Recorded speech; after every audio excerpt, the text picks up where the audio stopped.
Let's do something a little different today, hockey fans and my subscribers. We're going to be predicting the Metropolitan Metro Division. I know I just said awfully, but who cares? Yay! Alright, here's our teams. There's 8 spots, and we're going to predict them. We got Pittsburgh, Washington, Philly, Islanders, Carolina, New York, Blue Jackets, and New Jersey. I don't have a New Jersey Devils picture on there, but good thing I have a picture right here. So let's make our predictions and let's talk about last year.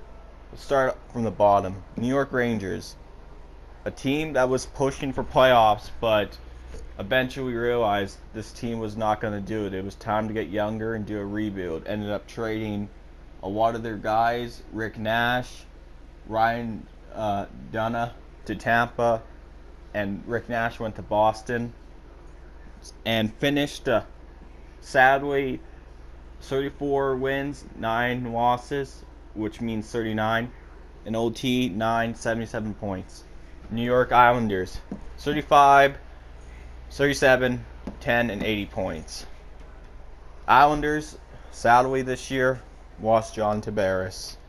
Carolina, a team that looked really good but then fell apart and looks like they could have been playoff contenders and missed the playoffs again.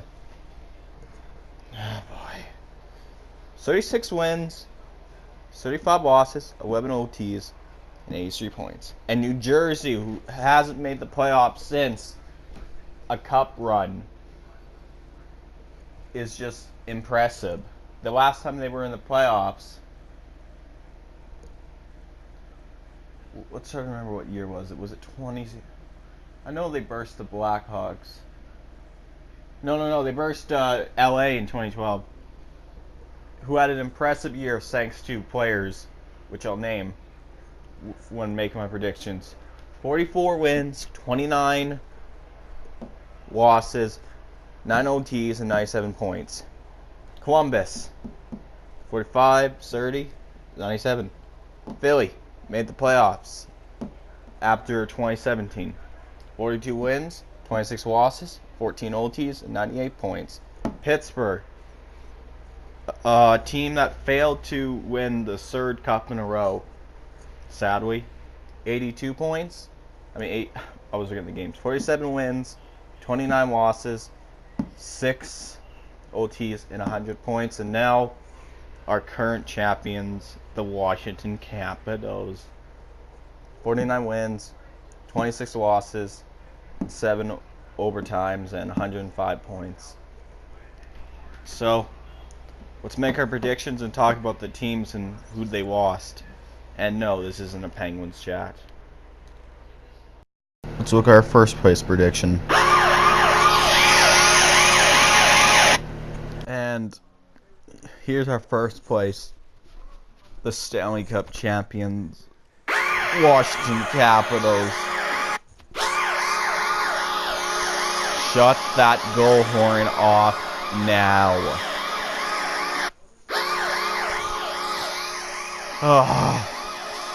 Anyway, being the second team to come off back-to-back championships, trying to go for back-to-back after the Pittsburgh Penguins, Washington looks like a team that is still competitive, deadly, and they got their things done re-signing John Carlson. They got Wilson re-signed, Smith Pally.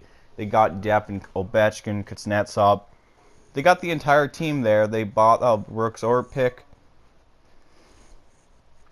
Colorado bought them out. They have the same defense. They got Nix again. And now with Carlson, with pay extension, I feel like he's going to be good. But the main question is, Booze and Barry Trouts, is it going to hurt the team? And having no backup now that Grubauer's been traded. When it comes to the Caps, they have a goaltender that I was watching today, I forget his name, and a young prospect goaltender that'll be either competing for a backup spot or be in the AHL. The Caps got depth in players also. Backstrom, they have... Who's at 65 again? I know he starts at 65. But they lost Beagle this year. but their main goal was to re-sign John Carlson, Wilson, and Smith-Pelly. So far, Caps are looking good to be in first place, but is it their final year to finish first in the Metro? I don't think Caps are going to finish first, but maybe. Because there's no other teams that are going to finish first that I can look at besides Caps, or I know.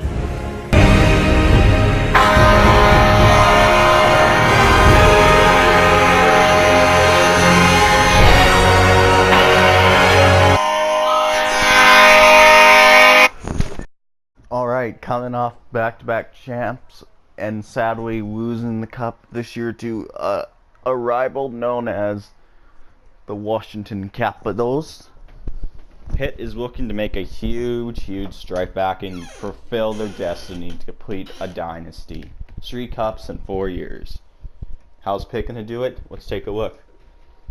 For key arrivals, they got Jack Johnson, a defenseman, signed to 5 years, which I'm not so sure about. It's a good contract, but when he starts slowing down, it's going to get worse. The contract's going to hurt the team. And they brought back Matt Cullen as a fourth-line centerman, which he's probably not going to play every night because of his age, but he's going to better in the young kids and bring leadership and coaching to it. So Matt Cullen does that. But they lost players like Connor Rowney, Tom Kuhnackel, 2 good defensemen and a fourth-line, not defensemen, penalty killers, and a fourth-line centerman backup. And they got rid of Connor Sheary for cap space and Matt Hunwicks. Pitt could be finishing first this year, or even a President's Trophy winner. But what they're going to have to do is, one, it's going to rely on Matt Murray staying healthy, because if he gets hurt, all they have is just Jari and D. Smith, who barely have NHL experience, that are barely developed, except for D. Smith. But Murray's going to have to stay healthy, because that guy is made out of glass. Another thing for Pitt, what needs to rely on, is Murray getting better with his glove, because teams now know where to aim. Because Murray is so weak at that glove side, so that's going to be a problem. But also, Pitt's going to have to prove on 5v5 because they were carried on power play last season.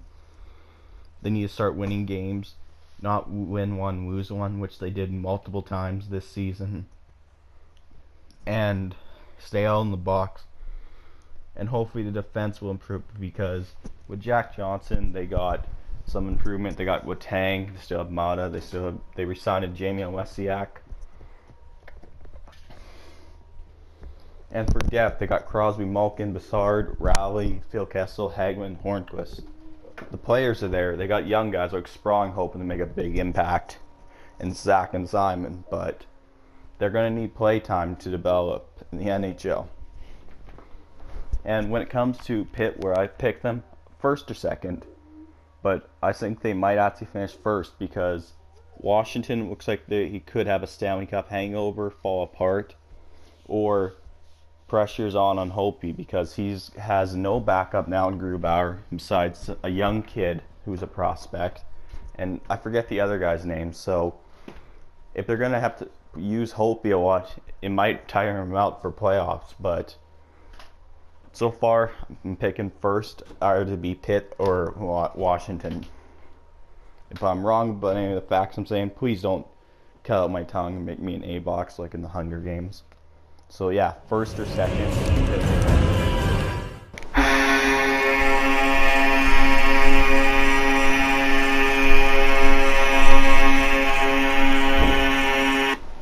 Alright, after losing in 6 games to their famous rival, West Side Penguins, the Philadelphia Criers will look to continue to get into the playoffs. What's who they picked up this season? They picked up James Van Riedijk, who just won't stop signing with Philly, and Christian Florin, but they lost players like Matt Reed, forward, Phil Blua, forward, defenseman Brandon Manning, and Mrazek. So the Flyers didn't lose much depth, but they got James Van Riedijk for Toronto, who's a good forward that's going to come in handy. It could be like a 30 goal scorer. And plus, looking at the Flyers, like, they have a young team. Like, I don't know all their players, but the Flyers are going to be deadly in a couple of years. And this is a Pens fan that's upset that the Criers are going to be amazing. Because they got Noah Patrick. I don't know their other prospects, but when it comes to this year, I'm going to be picking the Flyers to finish third. They still got players like Richards and Wayne Simmons and some other veterans, but their time is ending soon, and they won't be in their prime in a couple of years. So I think what those two are still going to be doing, they're still going to be the guys that does the job, and it will be interesting. When it comes to the Flyers, what also is hurting them, they need a goaltender bad. Like, goaltending is going to affect them where they make the playoffs this season, which I'm picking them for third, just like last year. Like, the Flyers have Michael Neuwirth, but they lost Peter Mrazek, who was a veteran, so that's going to hurt them. So, and Flyers fans, I don't know about your goaltender prospect that you guys have, but I think if he breaks out, you guys could have a future player. Will Carter Hart. Sorry if I got his name wrong, but I forget what's the other goalie's name. Jesus, what's his name? Like, the Flyers do need goaltending. So far, they look alright. They got Patrick, Van Riemsdyk, Simmons, Richards, and other young pieces. But I think it will also help the Flyers gain some prospects from the farm team up as well. That's just my opinion. But goaltending is going to hurt the Flyers. So, third, I'm going to go with the Flyers.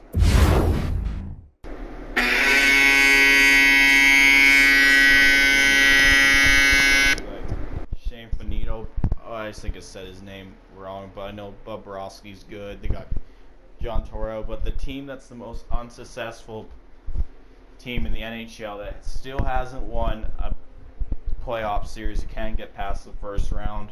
They're starting to get playoff experience, but there's going to be problems apparently. Like, apparently NHL says there's a problem with Anita Perrin. I'm saying his name wrong, but if you're a Jackets fan, if you saw 31 days, 31 teams, but I don't know much about the Jackets, but it's true there's going to be scoring problems. And plus, they lost Jack Johnson, but Pitt will determine what happens. But I'm going to go with Columbus for fourth place in a wild card spot. Once again, I don't know nothing about New Jersey. I just know they're just a young team coming off that 2012 Stanley Cup. And they impressed us by making the playoffs. Taylor Hall had a career season, which I'm happy for him, after how Edmonton wasted and almost ruined him. They got Corey Schneider, who's still in his prime, and they got some good prospects coming up, especially some draft picks. So it's also going to weigh on to see if Hall is going to stay after this season. What's going to happen to the team as veteranship. But New Jersey, I'm picking them fifth and for a wild card spot, and that's all the Metro teams to make the playoffs in time for the teams that won't make the playoffs.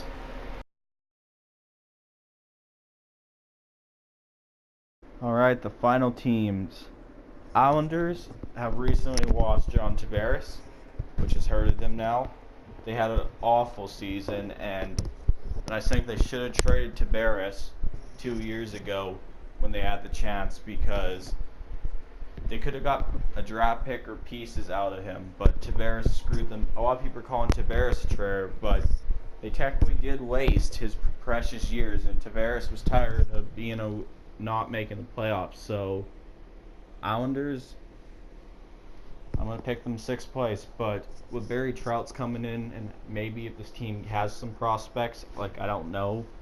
Like, there's some teams, guys, I will admit, I don't know, and so I don't want to spread this video out. But if I'm wrong about some things, but I think they just need to get some prospects going. Maybe get a goalie. Not so sure, because I'm not looking at the rosters right now. And maybe get some AHL prospects going. We'll see. Now Carolina is an interesting one. They made a trade with the Flames. They lost Jeff Skinner. They got pieces in. Not really anyone that I think of, because Jordan Staal is a third line centerman. So that's a problem for them. I think when it comes to Carolina, after losing Cam Ward, there's going to be pressure on their young kid. So with Cam Ward out, that kid doesn't have a veteran or a backup. So Cam Ward can't help him now he's gone. And now there's rumors on Justin Falk being traded.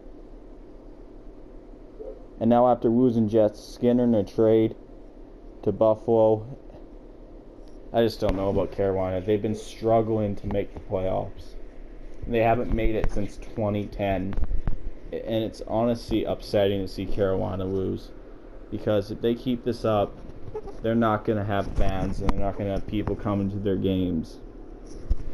Carolina just needs to just get into rebuild mode completely. I think it's time to get rid of whatever veterans you got and ship them off for draft picks and pieces. And get rid of Jordan Staal, because they don't have a top line centerman. Like I said, I don't know much about this team, but I know some guys, but I think it's time just to get rid of some players, some veterans, and just go completely young. And now, last place, the Rangers. For people who might think I'm picking on the Rangers, they are into a rebuild stage.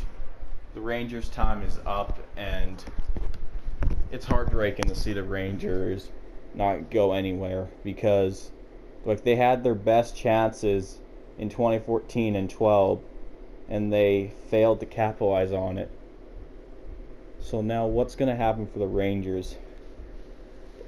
They traded away some pieces in Rick Nash and Ryan McDonough, so they got rid of some veterans for some young guys.